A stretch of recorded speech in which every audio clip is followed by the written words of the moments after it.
اکثر پیر، سب کے میں متعلق نہیں کہتا، اکثر اپنی طرف لوگوں کو مائل کرتے ہیں، ہماری پوجا کرو، ہم سے حاجتیں مانگو، ہم تمہارے حاجت روا ہیں، ہم تمہارے مشکل کشا ہیں، ہمارے ارد گردی طواف کرتے رہو۔ لوگوں کو پھنسائے رکھتے ہیں، اللہ کی بارگاہ میں نہیں بھیجتے، جو مشکل کشا بھی ہے، جو داتا بھی ہے، جو دیتا بھی ہے، جو مشن ہے نبیوں کا اس کی طرف نہیں بھیجتے، اپنی دکانیں چمکاتے ہیں۔ میں ان کے خلاف ہوں، اسی لیے لوگ مجھے وہابی کہتے ہیں۔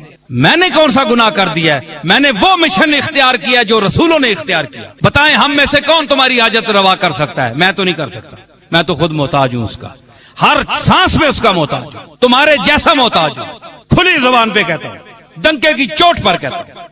جس طرح ایک مکھی محتاج ہے اللہ کی، ایک ذرہ محتاج ہے، میں اسی طرح اس کا محتاج ہوں، ضعیف ہوں، ناتواں ہوں، کمزور ہوں۔ اگر کسی میں کس بل ہے تو بتائے، جوہر دکھائے، میدان میں اترے۔ کوئی کہے جناب کہ میں حاجت پوری کرتا ہوں، میں تمہارا مشکل کشا ہوں، میں نہیں مانتا، آج بھی نہیں مانتا، چاہے مجھے آپ کافر کہیں۔ کفر کے فتوے کو قبول کروں گا، یہ بات نہیں مانوں گا۔ کیوں؟ یہ قرآن کی تعلیم کے بھی خلاف ہے، رسول اللہ کے اسوہ حسنہ کے بھی خلاف ہے، اولیاء اللہ کی تعلیمات کے بھی خلاف ہے۔ اے جناب پیر صاحب پتر دے سن، اے مولوی صاحب نے تعویذ نال جناب پتر جمسی، اللہ کو فارغ ہو گیا؟ یہ باتیں آپ ایک پیر کی زبان سے سن رہے ہیں، میرا ایک درگاہ سے تعلق ہے۔ کہاں گئی وہ رسول اللہ کی توحید؟ کہاں گئی وہ صحابہ کی توحید؟ وہ حسین نے جو علم جہاد بلند کیا تھا کربلا میں، وہ اعلائے کلمت الحق کی آواز کہاں گئی؟ رسول اللہ کی امت کیوں سو گئی ہے؟ افسوس کا مقام ہے کہ نہیں؟ بولو، اللہ کے گھر میں بیٹھے ہوئے۔ اب ذرا سے ہٹ کر کوئی بول دے یہ تو وہابی ہو گیا ہے جی، یہ توحید بیان کرتا ہے، یہ وہابی ہے۔ تے نبی ساری عمر توحید بیان کرنے رہے، انہاں کے آکسو تے قرآن ساری توحید بیان کر رہا ہے، اللہ کے آکسو۔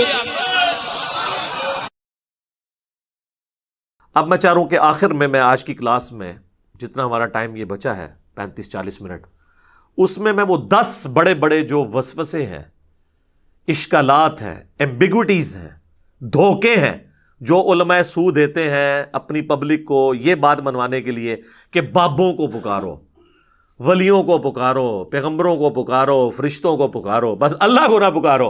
اور جب کوئی کہ اللہ کو پکارو تو کہیں پیچھے تے اللہ ہی ہے۔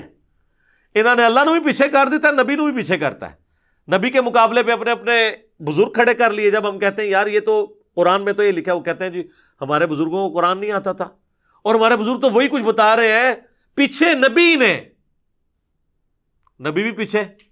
جب توحید کی بات کریں کہ بھئی اللہ سے دعا مانگو، وہ کہتے ہیں ہم جو بزرگوں سے بھی مانگتے ہیں، ہم کب کہتے ہیں وہ خود دیتے ہیں، وہ اللہ سے لے کے دیتے ہیں، پیچھے اللہ ہی ہے، اللہ بھی پیچھے، نبی بھی پیچھے، تے بابے اگے لے آندے۔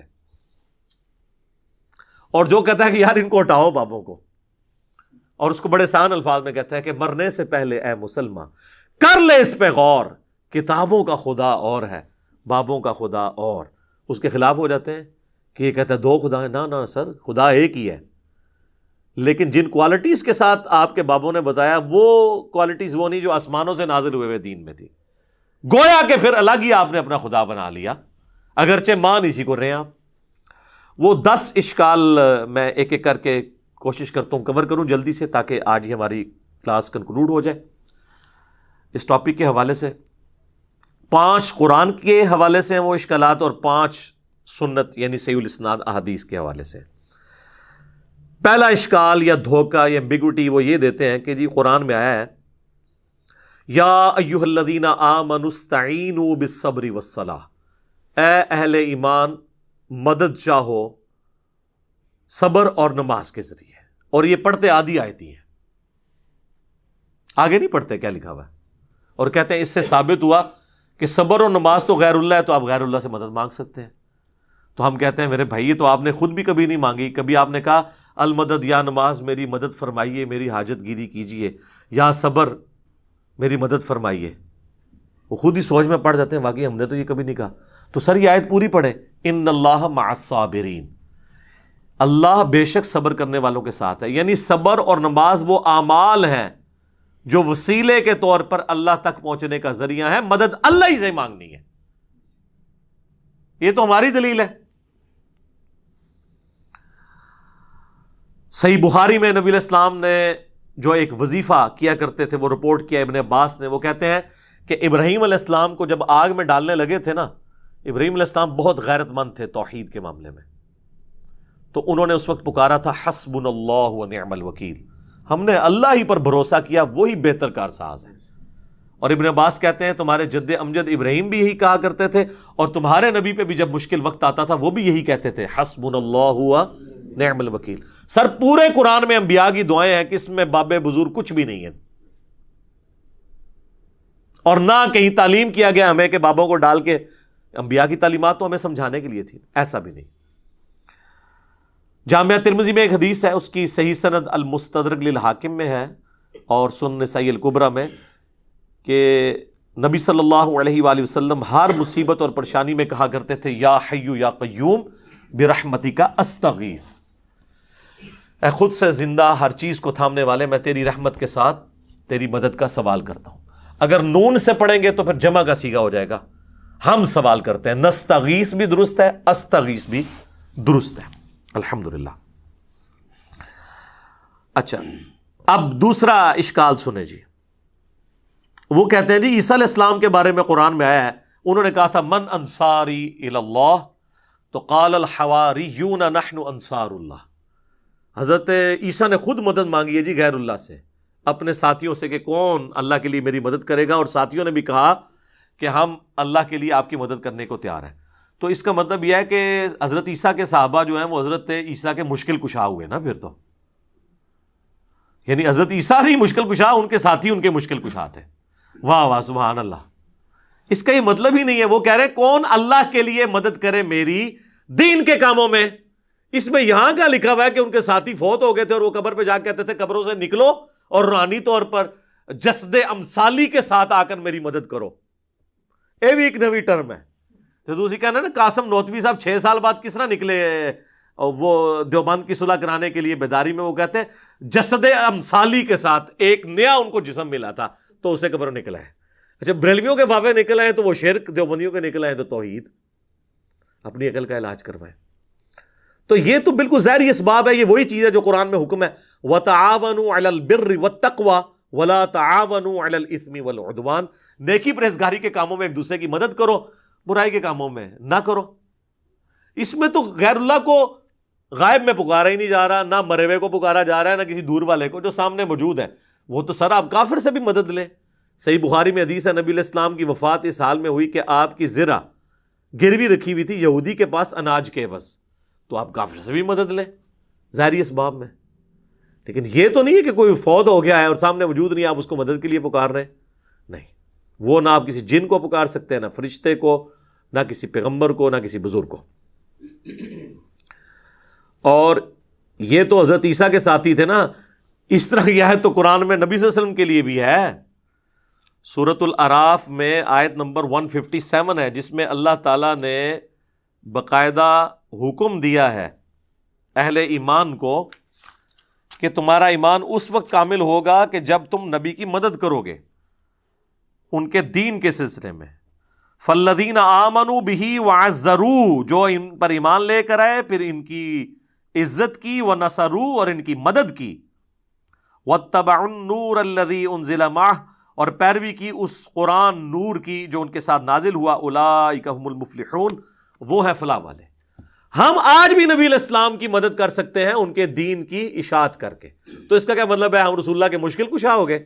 نہیں، ہم تو اپنی مشکل دور کرنے کے لیے اللہ کے دین کا جو ہے وہ کام کر رہے ہیں. تو یہ معنی کچھ اور تھا، اس کو بدل دیا. یقین کریں اگر یہ گوروں کو اردو آتی ہو نا تو کس طرح مذاق اڑائیں ان کی باتوں کا کہ بات کیا تھی تو بنا انہوں نے کہاں سے کیا دی. تیسرا اشکال وہ کہتے ہیں جی سورۃ المائدہ میں آیا انما ولیکم اللہ ورسولہ والذین آمنوا، بے شک تمہارا پشت پناہ، تمہارا ولی، تمہارا دوست، تمہارا مددگار تو ہیں اللہ، اس کا رسول اور اہل ایمان. تو بالکل ہم مانتے ہیں. اس میں یہ کہاں سے ثابت ہو گیا کہ آپ ان کو پکار رہے ہیں؟ اہل ایمان حضور کے ساتھی آپ کے ساتھ آپ کے مددگار تھے، بالکل ٹھیک ہے. یہ تو نہیں ہوا کہ حضور علیہ السلام نے خیبر کے موقع پر حضرت حمزہ کو پکارا ہو جو فوت ہو چکے ہوئے تھے عہد میں کہ آئیں میری مدد فرمائیں. حضرت علی صاحب نے موجود تھے، ان کو بلایا. تو بالکل دوست بھی ہیں، پش پناہ بھی ہیں جو اویلیبل ہیں. آج کی ڈیٹ میں صرف اللہ کو مدد کے لیے پکاریں گے، اور اہل ایمان جو آپ کے سامنے موجود ہیں آپ ان کے ساتھ ساتھی ہوں گے. اور اس کو وہ سپورٹیو آیت ہے سورۃ الانفال کی آیت نمبر 62، ڈیسائسو ہے، بالکل واضح ہے. وَإِن يُرِيدُوا أَن يَخْدَعُوكَ، اے نبی اگر آپ کو خطرہ ہو نا کہ یہ کافر آپ کے ساتھ دھوکہ کریں گے، فَإِنَّ حَسْبَكَ اللَّهُ، تو بے شک اللہ آپ کے لیے کافی ہے. هُوَ الَّذِي أَيَّدَكَ بِنَصْرِهِ وَبِالْمُؤْمِنِينَ، وہ اللہ ہے جس نے اپنی طرف سے آپ کی مدد کی اور اہل ایمان کے ذریعے بھی آپ کی مدد کی، یعنی صحابہ کے ذریعے آپ کے ہاتھ مضبوط کیے. تو اس کا کوئی مطلب یہ لے گا کہ صحابہ حضور کے مشکل کشا تھے؟ نہیں، دین میں سپورٹیو تھے ظاہری اسباب کے طور پر. پھر اس کے آگے چل کے اللہ تعالیٰ نے کہا کہ ہم نے تو فرشتے بھی نازل کیے مدد کے لیے، لیکن کسی نے فرشتوں کو مدد کے لیے پکارا نہیں ہے ان جنگوں کے اندر. پھر 64 نمبر آیت میں آتا ہے یا ایھا النبی، اے اللہ کے نبی، حسبک اللہ، اللہ آپ کو کافی ہے، ومن اتبعک من المؤمنین، اور جو آپ کی اتباع کرنے والے مومنین ہیں وہ بھی آپ کو کافی ہیں. تو اس کا کیا مطلب ہے؟ حضور جو ہے وہ حسبنا اللہ و نعم الوکیل کی بجائے وہ اپنے صحابہ کا حسبنا پڑھتے تھے؟ نہیں، آپ کے سپورٹیو تھے دین کے حوالے سے. جس طرح آج کی ڈیٹ میں ہم بھی نبی اسلام کے سپورٹیو ہیں، ہم ان کے دین کا کام کر رہے ہیں الحمدللہ، اور اللہ سے امید کرتے ہیں اللہ تعالیٰ ہمیں جنت الفردوس میں اپنے محبوب علیہ السلام کا ساتھ نصیب کرے گا انشاءاللہ.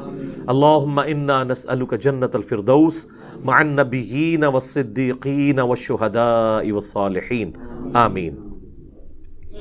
چوتھا اشکال وہ کہتے ہیں جی قرآن میں ہے سورہ التحریم میں فَإِنَّ اللَّهَ هُوَ مَوْلَاهُ وَجِبْرِيلُ وَصَالِحُ الْمُؤْمِنِينَ، رسول اللہ کا مولا تو ہیں اللہ، جبریل اور مومنین، اور اس کے بعد فرشتے بھی. اچھا، اس کا مطلب ہے کہ حضور علیہ السلام المدد یا جبرائیل کہتے تھے؟ نہیں، یعنی وہ ان کے پش پناہ ہیں. جب اللہ تعالیٰ کسی کی ڈیوٹی لگاتا تھا وہ حضور کے ساتھ کام کرتے تھے، آپ کے صحابہ آپ کی خدمت گزاری میں تھے. یہ مطلب ہے، یہ تو نہیں کہ آج کی ڈیٹ میں آپ نے پکارنا ہے. نبی علیہ السلام نے کبھی یا جبرائیل المدد کہا ہے؟ بلکہ قرآن میں سورہ انفال میں ہے کہ اللہ نے اپنے نبی سے وعدہ کیا کہ ہم غزوہ بدر میں، احد میں فرشتے نازل کریں گے. تو حضور نے تو فرشتوں کو خود نہیں پکارا، اللہ نے کہا ہم بھیجیں گے. پکارنے والا معاملہ کہیں نہیں ہے مدد کے لیے کسی کو. تو اگر یہی والا معنی لیا جاتا تو صحابہ کرام جو ہے وہ کہہ رہے ہوتے یا امیر حمزہ المدد، کسی نے نہیں کہا، یا جبرائیل المدد کسی نے نہیں کہا، جو سامنے موجود ہے. پانچواں اشکال وہ کہتے ہیں جی قرآن میں سورہ توبہ میں ہے وما نقموا الا ان اغناہم اللہ ورسولہ من فضلہ، کیا ان کو یہی بات بری لگی نا کہ جو اللہ نے اور رسول نے اپنے فضل سے انہیں غنی کر دیا. اور یہ آیت لوگوں نے اپنے گھروں کے باہر لکھ کے لگائی ہے کہ اللہ اور اس کا رسول دونوں ہی غنی کرتے ہیں. سر یہ آیت اتنی لمبی آیت ہے جس کا ایک چھوٹا سا ٹکڑا ہے سورہ توبہ کی آیت نمبر 74، جس میں نبی علیہ السلام پہ جو قاتلانہ حملہ ہوا تھا، جس پہ میری یوٹیوب پہ ایک ویڈیو بھی ہے، رسول اللہ کا قاتل کون. تو یہ سٹارٹ کہاں سے ہو رہا ہے؟ یحلفون باللہ ما قالوا، یہ اللہ کی قسمیں کھاتے ہیں، وَلَقَدْ قَالُوا كَلِمَةَ الْكُفْرِ، حالانکہ وہ کفر کر چکے، وَكَفَرُوا بَعْدَ اسلامہم، اور کفر اختیار کیا اسلام کے بعد، وَهَمُّوا بِمَا لَمْ يَنَالُوا، اور انہوں نے وہ ارادہ کیا تھا جس میں کامیاب نہیں ہوئے، یعنی حضور کو شہید کرنے کا تبوک سے واپسی پہ. پھر ساتھ آیا وَمَا نَقَمُوا إِلَّا أَنْ أَغْنَاهُمُ اللَّهُ وَرَسُولُهُ مِنْ فَضْلِهِ، کیا ان کو یہی برا لگا کہ اللہ اور اس کے رسول نے اپنے فضل سے ان کو غنی کیا؟ یعنی اللہ کے ٹکڑوں پہ یہ پل رہے ہیں، رسول اللہ ان کو مال غنیمت میں حصہ دیتے ہیں، اس کے اگینسٹ انہوں نے یہ کیا کہ یہ نبی علیہ السلام کی جان کے دشمن بن گئے. اس سے یہ کہاں سے ثابت ہو گیا کہ آپ نے اللہ کے رسول کو مدد کے لیے پکارنا ہے؟ یہ چیز ہی کچھ اور تھی اور انہوں نے کچھ اور بنا دی. کانٹیکسٹ بالکل واضح ہے.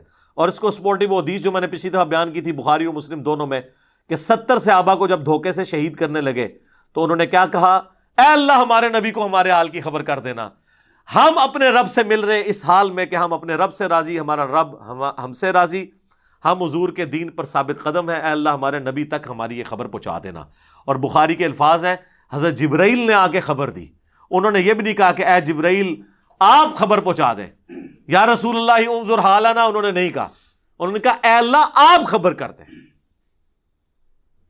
تو اس سے 3 عقیدے میں نے کہا تھا کلیئر ہوئے: علم الغیب، حاضر و ناظر، اور مسئلہ استعانت یعنی غیر اللہ کو پکارنا. تینوں مسئلے جو انہوں نے بنائے ہوئے ہیں غلط طریقے سے وہ فارغ ہو گئے اس ایک حدیث سے. تو صحابہ تو یہ کرتے تھے, ان کو نہیں پتا تھا یہ قرآن میں آیت ہے وما نقموا الا ان اغناہم اللہ ورسولہ من فضلہ, وہ یہ مطلب نہیں رہتے تھے. لے جی یہ 5 اشکال تو ختم ہوئے جو قرآن سے دیتے تھے. اب 5 احادیث والے بڑے مشہور ہیں, وہ بھی میں کور کر دوں. چھٹا اشکال, صحیح بخاری میں حدیث ہے جی میں کان بن جاتا ہوں, میں ہاتھ بن جاتا ہوں, میں پاؤں بن جاتا ہوں. پوری تصوف اس کے اوپر کھڑی ہوئی ہے, اور وہ اس لیے کہ یہ بھی آدھی حدیث پیش کرتے ہیں, پوری تو ان کی موت ہے. یہ صحیح بخاری میں حدیث ہے, نبی علیہ السلام نے فرمایا, حدیث قدسی ہے کہ اللہ تعالیٰ فرماتا ہے جس نے میرے ولی کے ساتھ دشمنی کی میرا اس کے خلاف اعلان جنگ ہے.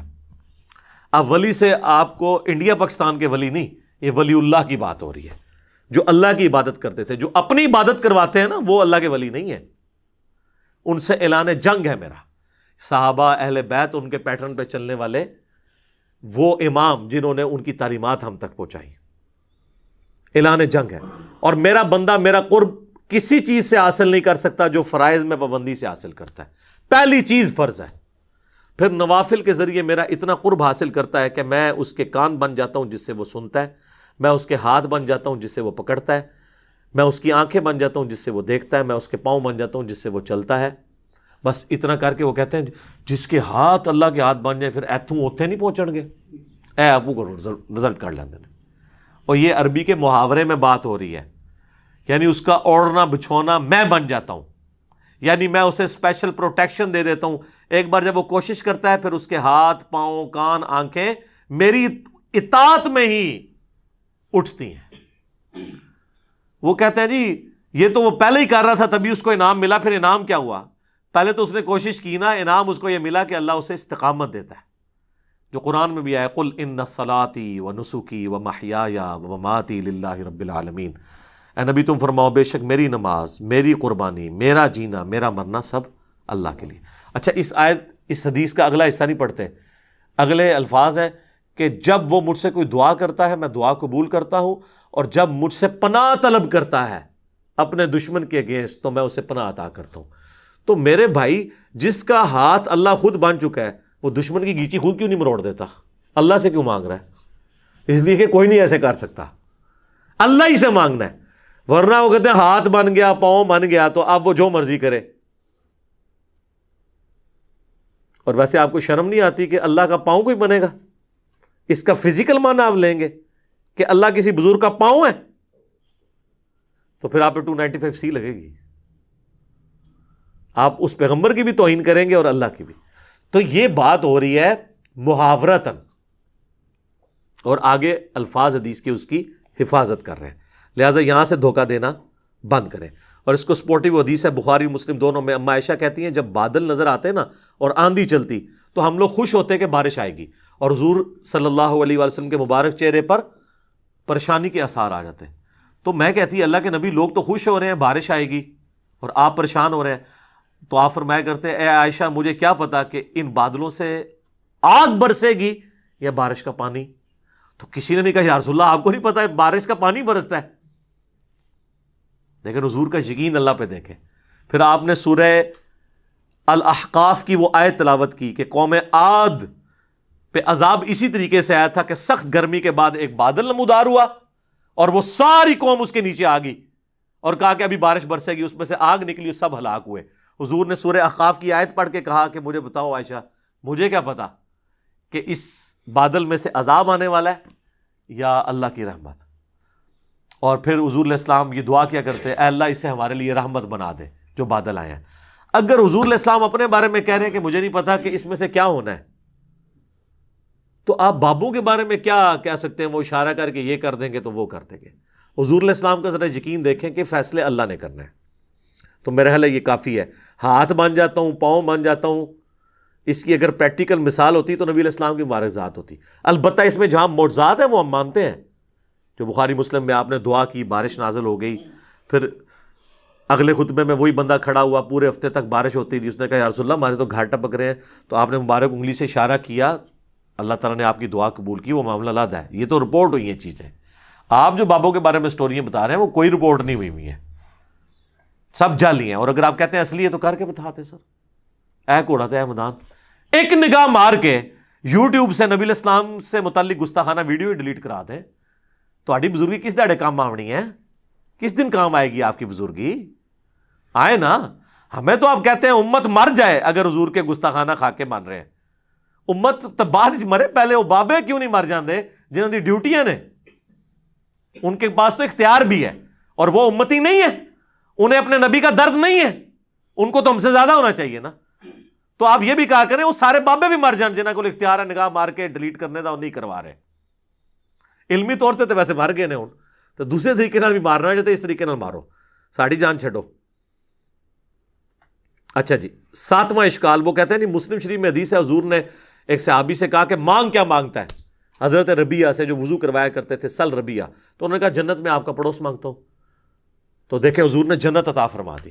سر یہ حدیث پوری تو پڑھے، اس کے آگے الفاظ ہیں، نبی علیہ السلام فرمایا اس کے علاوہ بھی کچھ مانگنا ہے تو مانگ لو. کہا نہیں یا رسول اللہ آپ کا پڑوس ہی چاہیے. تو آپ نے فرمایا کثرت سجود سے میری مدد کر. اب اس کو آپ نے وہ نہیں لینا کہ بھی حضور کا مشکل کشا وہ بن گیا تھا، آپ تو ہر جگہ مدد دیکھ کے تو مشکل کشا بنا دیتے ہیں. کثرت سجود سے میری مدد کر، یعنی تم زیادہ عبادت کرو، میری مدد کرو کہ میں اللہ کو سفارش ڈال سکوں کہ یہ نیک بندہ اس کو میرے ساتھ کر دے. بالکل واضح ہے. بس سل ربیعہ سل ربیعہ سل ربیعہ، جنت مانگ لی جنت مانگ لی. اگے بھی ٹورو نا کیویں ملی جنت؟ ٹھیک ہے، تو جنت تو انشاءاللہ آپ کو بھی مل جائے گی. صحیح مسلم میں حدیث ہے جو اذان کا جواب دے اس کے بعد دروشی پڑھے اور الوسیلہ والی دعا مانگے، میری شفاعت اس کے لیے حلال ہو جائے گی. اللہم صلی علی محمد وعلی آل محمد. تو یہ تعلیم آپ کی دیکھیں کیا ہے. صحیح مسلم میں حدیث ہے، نبی علیہ السلام فرمایا اے ابو ہریرہ جو چیز تمہیں نفع دے اس کے لیے پوری کوشش کرو، اور دیکھنا کاہلی نہ کرنا، سستی نہ کرنا، اور اللہ سے مدد مانگ کے چلنا.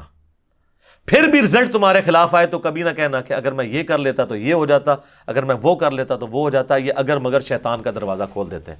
یہ صحیح مسلم میں تقدیر والے چیپٹر کی آخری حدیث ہے، کتاب القدر چیپٹر کی. امام مسلم نے اس کے اوپر کنکلوڈ کیا ہے کہ تقدیر پہ کوئی تکیہ کر کے یہ نہیں ہے کہ کوشش چھوڑ دے، سستی نہ کرنا، کاہلی نہ کرنا. یہ نہیں ہے کہ خالی پیپر دے آؤ اس پہ دروشی پڑھ کے پھونک آؤ، اس سے نہیں کو پاس ہوگا. کوشش کرو، اس تو بعد بے شک جو مرضی پڑھ کے پھونک دے رہو.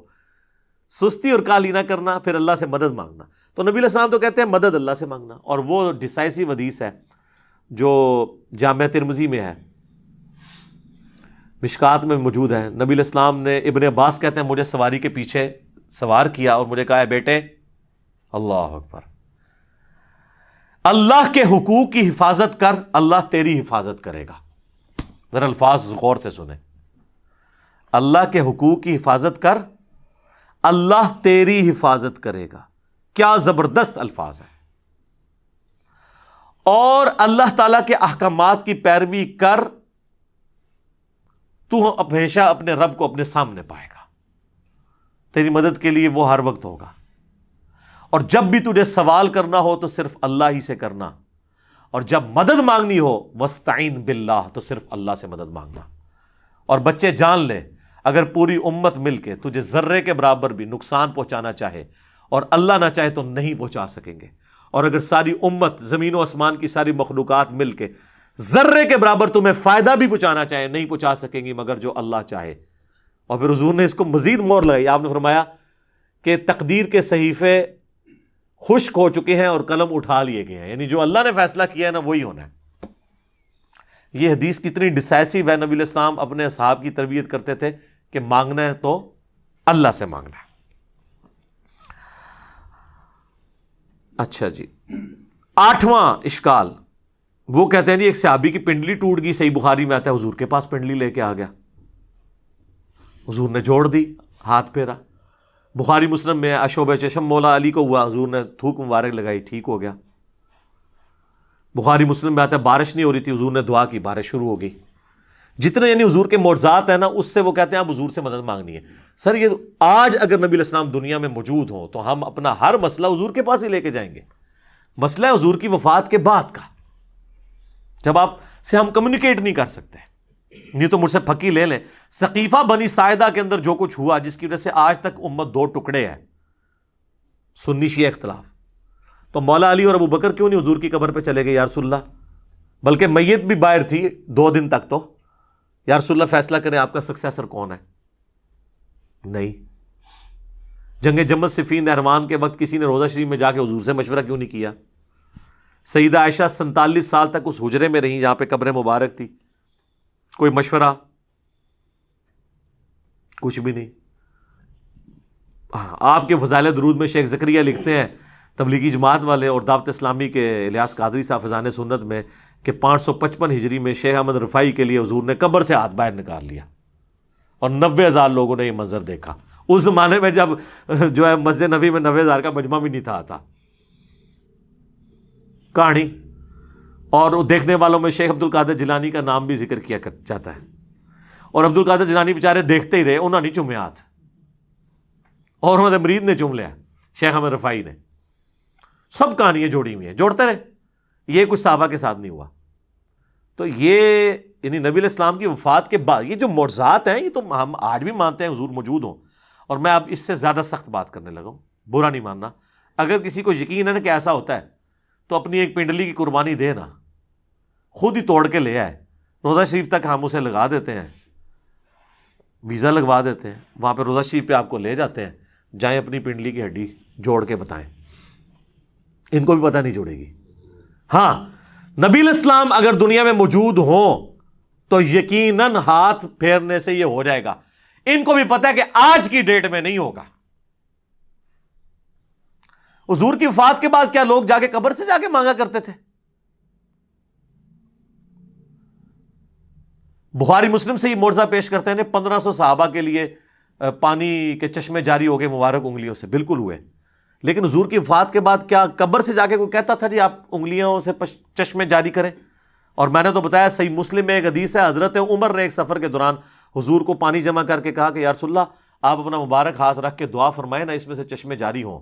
اور وہی حضرت عمر، صحیح بخاری میں 1010 نمبر حدیث ہے، 1010، وہ کہتے ہیں انا کننا نتوسل الیک بنبینا، اے اللہ پہلے ہم آپ کے نبی کے وسیلے سے آپ کے پاس آتے تھے. یعنی حضور کے ذریعے آپ کی طرف متوجہ ہوتے تھے، حضور کی دعا کی برکت سے بارش نازل ہوتی تھی. اب ہم آپ کے نبی کے چچا کو لے کے آئے، ان کی دعا کی برکت سے بارش نازل فرما، بارش ہو جاتی. تو حضرت عمر کہہ سکتے تھے نا یا رسول اللہ جب آپ قبر سے باہر تھے تو آپ چشمہ جاری کرتے تھے، اب آپ قبر میں ہیں تو کوئی مسئلہ نہیں. احمد رفاعی کے لیے تو آپ نے نکالنا ہی ہے، تو آپ قبر مبارک سے ہاتھ باہر نکالیں اور امت کو سیراب کر دیں. تو یا پھر کہ حضرت عمر جو ہیں وہ وہی عقیدہ رکھتے تھے جو قرآن و سنت میں اور جو ہم پیش کر رہے ہیں، کہ وفات کے بعد اب وہ کمیونیکیشن گیپ نہیں ہوگا. حیات النبی اپنی جگہ موجود ہے، لیکن دنیاوی حیات نہیں، آخرت کی حیات ہے.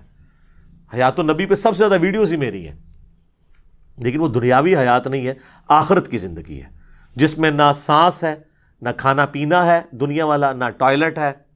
آج بھی قبر مبارک اگر آپ کھودیں تو نبی علیہ السلام اسی حالت میں لیٹے ہوئے ہوں گے جس طرح 800 سے 1400 سال پہلے آپ کو دفنایا گیا تھا. کوئی سانس نہیں لے رہے ہوں گے، اسی حالت میں ہوں گے. آپ اس زندگی کو آبزرو کر ہی نہیں سکتے. تو یہ پیش کرنا ہے معجزات کے ذریعے، یہ بالکل جھوٹ ہے. ورنہ تجربے کے لیے پھر تیار ہو جائیں، جس نے پنڈلی کی قربانی دینی ہے تو کریں. پھر 9واں اشکال وہ کہتے ہیں جی اس کو بلکہ شعر بنا دیا، آج لے ان کی پناہ، آج مدد مانگ ان سے، پھر نہ مانیں گے گر قیامت میں گر مان گیا. وہ اعلیٰ حضرت کا شعر ہے کہ قیامت میں تو نے بھی حضور سے ہی شفاعت کرانی ہے، تو آج کیوں نہیں حضور کو مدد کے لیے پکارتا؟ ادھر تو نے حضور کو ہی پکارنا ہے نا. سر اس لیے پکارنا ہے کہ حضور سامنے ہوں گے صلی اللہ علیہ وسلم. دنیا میں بھی جب سامنے موجود تھے تو حضور کو اپنے مسئلے بتانے تھے. آخرت میں بھی جب حضور علیہ السلام سامنے آئیں گے تو ان کے سامنے ہی ان کو ہی ہم اللہ کے حضور اپنا وسیلے کے طور پہ پیش کریں گے، انہی کے ہاتھ پہ شفاعت کا دروازہ کھلے گا. لیکن یہ بیچ والا پورشن آپ نے کہاں سے نکال لیا؟ جیسے آپ تراویح سے 20 تراویح نکال لیتے ہیں اور یوفون سے یوفون نکال لیتے ہیں، مسقال ذرۃ خیر یرا سے مسقال نکال لیتے ہیں. الفاظ کے میچ کرنے سے وہ چیزیں نہیں نکل آتی. تو حدیث شفاعت والا معاملہ ڈیفرنٹ ہے. ورنہ میں نے حضرت عمر والا بتا دیا. وہ تو کہتے ہیں جب تک نبی موجود تھے ان کے ذریعے متوجہ ہوتے تھے، اب ان کے چچا کو ان کی دعا کی برکت سے. وہ کہتے ہیں جی مصنف ابن ابی شیبہ میں ایک روایت ہے اور حافظ ابن کثیر نے بھی نقل کی ہے سورہ نساء کی آیت نمبر جو 64 ہے، وَلَوْ أَنَّهُمْ إِذْ ظَلَمُوا أَنفُسَهُمْ جَاءُوكَ، جب اپنی جانوں پر ظلم کرو تو حضور کی خدمت میں حاضر ہو جاؤ، حضور شفاعت کریں گے تو اللہ توبہ قبول کرے گا. اس آیت کے کانٹیکسٹ میں ابن کثیر بھی لے کے آئے کہ ایک جو ہے نا وہ اعرابی حضور کی قبر پہ حاضر ہوا اور کہا یا رسول اللہ قرآن میں تو حکم ہے کہ یہ حکم حضرت عمر کو نہیں پتا تھا. اور ایک پینڈو کو پتہ چل گیا، اپنی عقل کا علاج کراؤ. اسی لیے کہا گیا نا علیکم بسنتی و سنت الخلفاء الراشدین المہدیین. صحیح بخاری 1010 میں تو حضرت عمر کہہ رہے ہیں اللہ جب تک نبی موجود تھے ہم ان کو وسیلے کے طور پہ پیش کرتے تھے، اب ان کے چچا کو لے کے آئے ہیں. تو حضرت عمر کو نہیں پتا تھا میں جا کے ڈائریکٹ پہ قبر پہ جا کے وَلَوْ أَنَّهُمْ ظَلَمُوا أَنفُسَهُمْ جاؤ کا پڑھ لوں. Point to be noted. تو وہ کہتے ہیں بھی وہ خواب میں حضور کی زیارت ہوئی اور کہا کہ عمر کو میرا سلام کہنا، اور کہنا ان قریب بارش ہو جائے گی. اور کئی کہتے ہیں قبر سے آواز آ گئی، عمر کو سلام کہنا اور اسے کہنا عوام پہ نرمی کرے. سر یہ مصنف ابن ابی شیبہ میں جو روایت ہے نا، اس میں آمش مدلس ہے اور ان سے روایت کر رہا ہے اور سما کی تصریح نہیں ہے. اور صحیح مسلم کے مقدمے میں امام مسلم نے یہ پیٹ رول لکھا ہے کہ مدلس کی آن والی روایت سما کی تصریح سے کے بغیر، حدثنا یا اخبرنا کے بغیر قابل قبول نہیں ہوگی. ایک جعلی روایت کو لے کے عقیدہ گھڑ رہے ہیں جو بخاری کی 1010 نمبر حدیث کے بھی خلاف ہے اور قرآن کی اس آیت کے کانٹیکسٹ کے بھی خلاف ہے. سر یہ قرآن ذرا کھولیں، سورہ نساء کی آیت نمبر 64 میں اللہ تعالیٰ نے منافقین کو کہا ہے کہ یہ طاغوت کے پاس فیصلے کرواتے تھے، حالانکہ نبی علیہ السلام کو اپنا حکمران مانا ہوا تھا، اوپر سے کلمہ گو تھے اندر سے منافق تھے. تو اللہ تعالیٰ نے فرمایا کہ اب جو انہوں نے ظلم کیا نا کہ اپنا فیصلہ کافروں سے کروایا، تو اب ان کو چاہیے حضور کے سامنے آئے، حضور سے معافی مانگے، آپ صلی اللہ علیہ وآلہ وسلم اللہ کے حضور ان کی شفاعت کریں کہ جو انہوں نے یہ مس بیہیو کیا کہ بجائے حضور کو جج ماننے کے جا کے یہودیوں سے فیصلہ کروایا، پھر اللہ ان کو معاف کرے گا. وہ تو کنٹیکسٹ ہی ڈیفرنٹ تھا، اس کو آپ نے پکڑ کے حضور کی وفات کے بعد کیسے لگا دیا؟ بات کون سی تھی؟ اور وہ کہتے ہیں یہ آیات جنرلائز ہیں. اچھا جی جنرلائز ہیں تو وَلَوْ أَنَّهُمْ إِذْ ظَلَمُوا أَنفُسَهُمْ جَاءُوكَ اس کے تحت سقیفہ بنی ساعدہ پھر کیوں ہوا؟ جنگ جمل صفین نہروان کیوں ہوئی؟ صحابہ کیوں نہیں قبر رسول سے جا کے فیصلہ کرواتے رہے؟ اس وقت تو قبر میں بھی نہیں نبی علیہ السلام گئے تھے، 2 دن تک تو میت مبارک باہر تھی، جنازہ جاری تھا، کسی کو وسوسہ بھی نہیں آیا کہ حضور سے ہی جا کے پوچھ لیں، کیونکہ اس زمانے میں عقیدے نہیں ہوا کرتے تھے. یہ آج کے جھگڑے ہیں جی، عطائی ذاتی، مستقل بالذات، غیر مستقل بالذات، پتہ نہیں کیا کیا کہانیاں بنائی ہوئی ہیں. اور جناب صحیح مسلم میں حدیث ہے، ایک صحابی نے حضور کے سامنے خطبہ دیتے ہوئے کہا میں یطیع اللہ و رسولہ فقد رشدا، جو اللہ رسول کی اطاعت کرے وہ کامیاب ہوا، ومن یعصہما اور جس نے ان دونوں کی نافرمانی کی فقد غوا وہ گمراہ ہو گیا. آپ نے فرمایا بئس الخطیب انت، کتنا برا خطیب ہے تو نے یہ کیوں کہا ان دونوں کی؟ حالانکہ جملہ کانٹیکسٹ کے ساتھ درست تھا کہ جو اللہ رسول کی اطاعت کرے وہ کامیاب ہوا، جو ان دونوں کی نافرمانی کرے وہ ناکام ہوا. لیکن حضور نے فرمایا دونوں نہیں کہنا، اللہ ایک ہے. تمہیں کہنا چاہیے وَمَن يَعْصِ اللَّهَ وَرَسُولَهُ فَقَدْ غَوَىٰ. اس نے نہیں آگے سے کہا کہ ہک ہے جڑا ہک کی ڈھوں آکھے وہ کافر و مشرک ہے. وہی مواحد ہے جڑا ہک کی ڈھوں آکھے. اور ابو داؤد میں آگے الفاظ ہیں، آپ نے فرمایا قم اذهب، اٹھ نکل ادھر سے، تو نے مجھے اللہ کے ساتھ شامل کر دیا. اور مسند احمد میں اور امام بخاری کی کتاب الادب المفرد میں ایک صحابی نے کہہ دیا یا رسول اللہ ما شاء اللہ وشئت، اے اللہ کے رسول جو اللہ چاہے اور جو آپ چاہے. آپ نے فرمایا اجعلتنی للہ عدلا، اجعلتنی للہ ندا، کیا تو نے مجھے اللہ کے مقابلے پر کھڑا کر دیا؟ قل بل ما شاء اللہ وحدہ، بلکہ کہہ جو اکیلا اللہ چاہے. اس نے نہیں کہا یا رسول اللہ میں آپ کو عطائی مان رہا ہوں، غیر مستقل بذات مان رہا ہوں، اور میں اللہ کی اطاعت سے ہی مان. اس زمانے میں یہ کہانیاں نہیں سنوندیاں بھائی، اردو دین سیدھا سیدھا سی. ٹھیک ہے، تو اسی واسطے اسی سیدھا سیدھا دین اتو بیان کر رہے ہیں، کتاباں والا دین اللہ کے فضل سے. آخری اشکال ہے جی 10واں، جس میں میرا پورا لیکچر بھی ہے، مجھے تم سے شرک کا خوف نہیں. وہ کہتے نہیں یہ کہانیاں اپنی کول رکھو، شرک کا کوئی خوف ہی نہیں رہا. اچھا نہیں خوف ہے تو یہ صحیح مسلم میں کیوں حدیث ہے، صحیح بخاری میں کہ دیکھنا میری شان کو اس طرح بلند نہ کرنا جس طرح عیسیٰ ابن مریم کو ان کے ماننے والوں نے کیا، میں اللہ کا بندہ اور اس کا رسول ہوں، مجھے اللہ کا بندہ اور رسول ہی کہنا. تو کسی نے نہیں کہا یا رسول اللہ آپ کو تو گارنٹی ہے وہ میں شرک نہیں کرے گی، تو آپ یہ ہمیں نصیحت کیوں کر رہے ہیں؟ تو یہ حدیث بخاری مسلم میں کیوں ہے کہ آپ اپنی وفات کے دنوں میں اپنے چہرے مبارک سے چادر ہٹاتے تھے اور کہتے تھے لعن اللہ الیہود والنصارى، اللہ کی لعنت ہو یہود و نصارہ پر، انہوں نے اپنے نبیوں کی قبروں کو سجدہ گاہ بنا دیا تھا، تم میری قبر کو سجدہ گاہ نہ بنانا. اور اس کے آگے حضرت عائشہ کے الفاظ ہیں اگر ہمیں یہ خطرہ نہ ہوتا کہ لوگ حضور کی قبر پہ سجدے شروع کر دیں گے تو ہم زائرین کی زیارت کے لیے اوپن قبر کو چھوڑ دیتے، لیکن حضور ہمیں ڈرا رہے تھے اس لیے ہم نے اوپن زیارت کے لیے قبر کو نہیں چھوڑا، بلکہ حجرے کے اندر ہی رہی. اب تو خیر وہاں اجازت سے بھی کوئی نہیں اندر جا سکتا. تو کسی کو نہیں پتا تھا مجھے تم سے شرک کا خوف نہیں. تو اس پہ میری پوری یوٹیوب پہ ویڈیو پچھلے دنوں ریکارڈ ہوئی ہے، مجھے تم سے شرک کا خوف نہیں. یہ حضور علیہ السلام نے صحابہ کو اور صحابہ کے پیٹرن پہ چلنے والی ایک خاص اسکول آف تھاٹ کو یہ بات کی تھی کہ قیامت تک ایک میرا امت کا گروہ ایسا ہے جو بخاری مسلم میں آتا ہے کہ وہ قیامت تک حق پہ قائم رہے گا. باقیوں کے لیے نہیں آیا. وہ تو ابو داؤد میں خود ہی آپ کہتے ہیں 72 جہنم میں جائیں گے اور ایک جنت میں جائے گا. حضور اس زمانے میں وہ صحابہ تھے جن سے شرک کا خوف نہیں تھی، اور صحابہ کے زمانے سے قیامت تک ایک گروہ. ورنہ تو یہ خود بھی مانتے ہیں کہ نصیریہ جو علی اللہ کہہ رہے ہیں اس وقت وہ یہود و نصارہ کا گروہ ہے، کوئی شیعہ سے نکلا ہے. قادیانی جو ختم نبوت میں شرک کر رہے ہیں سنیوں سے نکلے ہیں. اور حلولیہ جن کو کشف المعجوم میں خود علی اجویری صاحب نے کہا یہ گمراہ فرقہ ہے جو کہتے ہیں بندے کے اندر اللہ گھس جاتا ہے، یہ شرک نہیں ہے. اور وہ انہوں نے لکھا ہے یہ اہل سنت کے جو گمراہ فرقے ہیں ان میں سے ایک فرقہ ہی ہے. خود انہوں نے مانا ہے کہ سنیت دے جڑے 12 فرقے نے 10 حق ہوتے نے 2 گمراہ نے، انہیں کی حلولی ہے جو حلول کا عقیدہ رکھتا ہے. تو یہ شرک تو ہوا ہے. اور اس حدیث کی شرح آپ ابن حجر اسقلانی کی فتح الباری پڑھ لیں یا عمدۃ القاری جو ہے پڑھ لیں بدر الدین عینی کی، دونوں نے لکھا ہے کہ یہ پوری امت کے لیے گارنٹی نہیں ہے، خاص طبقے کے لیے ہے. ادروائز امت میں لوگ شرک میں مبتلا ہوئے ہیں. صحیح مسلم میں حدیث ہے جس کے جنازے میں 40 ایسے لوگ شریک ہوں جو شرک نہ کرتے ہوں تو ان کی شفاعت قبول کر لی جائے گی. تو جنازہ تو پڑھتے ہی مسلمان ہے. بخاری مسلم میں حدیث ہے جب یہ آیت نازل ہوئی سورہ الانعام کی آیت نمبر 82 الذین آمنوا ولم یلبسوا ایمانہم بظلم اولئک لہم الامن وہم مہتدون، جو ایمان لائے اور ایمان کے ساتھ شرک نہ کیا وہی قیامت والے دن امن میں ہوں گے. تو صحابہ نے کہا یا رسول اللہ شرک کون نہیں کرتا ہوگا، ظلم کون نہیں کرتا ہوگا. وہ صحابہ تو چھوٹے سے گناہ کو بھی ظلم سمجھتے تھے. تو حضور نے فرمایا یہاں ہر ظلم نہیں، اس ظلم سے مراد ہے ان الشرک لظلم عظیم. سورہ لقمان کی آیت نمبر 13 تلاوت کی نبی علیہ السلام نے کہ یہاں شرک یعنی جو ایمان لانے کے بعد شرک نہ کرے اس کے لیے گارنٹی ہے کہ وہ امن میں ہوگا. باقی گناہوں کے معاملے میں اللہ تعالیٰ ٹالریٹ کر لے گا. اور سر وہ جو حدیث ہے ترمذی میں اور مسند احمد میں کہ جو شخص 10 دفعہ پڑھ لے لا الہ الا اللہ وحدہ لا شریک لہ لہ الملک ولہ الحمد بیدہ الخیر یحیی و یمیت وہو علی کل شیء قدیر، فجر اور مغرب کے بعد بغیر پاؤں بدلے تو اسے کوئی چیز نقصان نہیں پہنچا سکے گی سوائے یہ کہ وہ شرک خود ہی کر لے.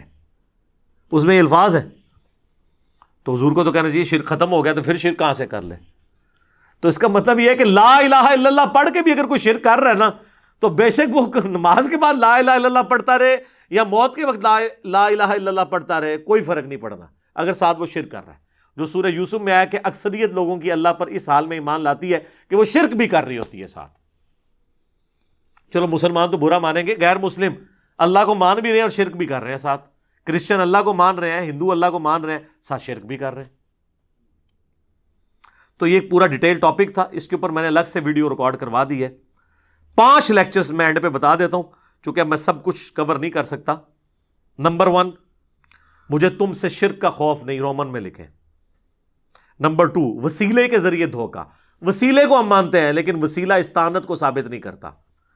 نمبر 3 قصہ موسیٰ اور خضر، اس کے اوپر پوری تصوف کھڑی کی ہے، پورا لیکچر دیا ہے. نمبر 4 تخت بلقیس، کہتے بندہ لبو کیڑا سی، بندہ لب لے میں لب لے. اللہ نے ایسا بندہ اٹھ چھڑیا ہے کہ انہیں سارے بندے لب لینے. اور 5واں حضرت اویس کرنی، وہ کہتے ہیں ویسی روحانی سلسلہ ہوتا ہے. یہ 5 لیکچرز ہیں یعنی یہ 5 گھنٹے مزید ہیں لیکن قرآن کلاس متحمل نہیں ہے. ایک ایک حدیث جے پی جی ڈسپلے کروایا ہے، ایک ایک حدیث کا نمبر ڈسپلے کرایا ہے. یہ 5 لیکچر آپ دیکھیں تو اسی کے ساتھ ریلیٹڈ ہیں. وہ انشاءاللہ تعالیٰ آپ کو ساری کی ساری گیم سمجھ آ جائے گی. آخر میں حدیث بیان کرتا ہوں، بخاری مسلم دونوں میں حدیث ہے، تم بھی اگلے لوگوں کے راستے پہ چل پڑو گے قدم بقدم بالشت بر بالشت، حتیٰ کہ ان میں سے کوئی گوہ کے سوراخ میں داخل ہوا تو تم بھی وہی کام کرو گے. صحابہ نے کہا یہ اگلے لوگوں سے مراد کیا یہود و نصارہ ہیں؟ آپ نے فرمایا اگر وہ مراد نہیں تو اور کون مراد ہے؟ تو ڈاکٹر اشرف آصف جلالی صاحب نے کہا کہ یہاں یہود و نصارہ کا فیشن مراد ہے، شرکیہ عقائد مراد نہیں ہے. ہم نے کہا نا، اس حدیث کا بھی شان نزول شاد ارشاد موجود ہے جامعہ ترمذی میں اور مشکات میں بھی موجود ہے کہ صحابہ کہہ رہے ہیں کہ ہم غزوہ حنین کے موقع پر ایک درخت کے پاس سے گزرے جسے ذات انوات کہا جاتا تھا، اور مشرکین عرب جنگ کے لیے اپنا اسلحہ اس پہ پہلے لٹکاتے تھے تاکہ اس سے برکت حاصل کریں، ان کا عقیدہ تھا اس سے ہم جنگ جیت جائیں گے۔ تو صحابہ نے جب دیکھا تو کہا یا رسول اللہ آپ بھی ہمارے لیے کوئی اس طرح کا ایک درخت مقرر کر دیں۔